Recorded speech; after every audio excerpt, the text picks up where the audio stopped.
Mao kini ang giingon sa Ginoo nga maoy nagbuhat kanimo o Jacob, og nag-umol kanimo o Israel.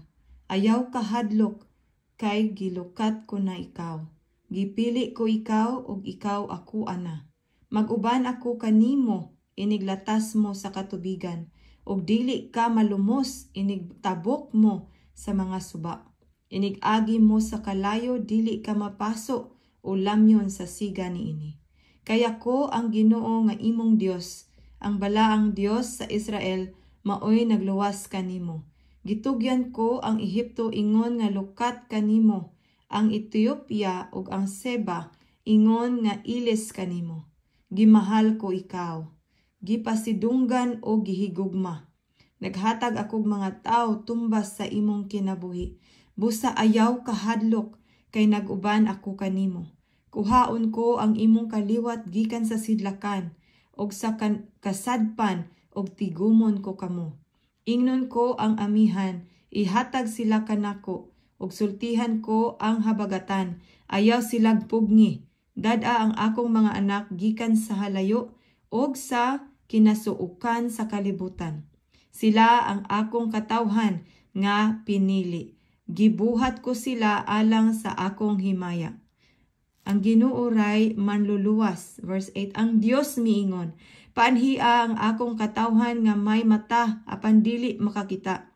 May dalunggan apan dili makadungog. Papunduka ang ilang kanasuran og patiguma ang katawhan.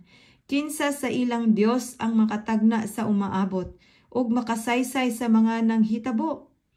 Padad-a sila sa ilang mga saksi aron pagmatuod nga husto sila.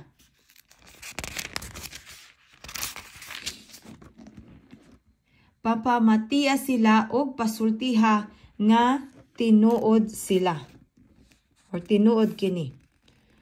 Katawhan sa Israel, kamo mao ang akong mga saksi og mga alagad nga akong gipili aron makaila kamo og motuo kanako og makasabot nga ako ray Dios. Walay Dios nga una kanako, umay lain pa sunod kanako. Ako og ako lamang mao ang Ginoo, og walay laing manluluwas gawas kanako. Ako'y nagpahayag, nagluwas, og nagsangyaw, dili laing Dios. Og kamo maoy akong mga saksi. Ako mao ang Dios, og ako Dios gayod sa tanang panahon. Walay makalikay sa akong gahom, walay makapugong, bisan unsay akong buhaton.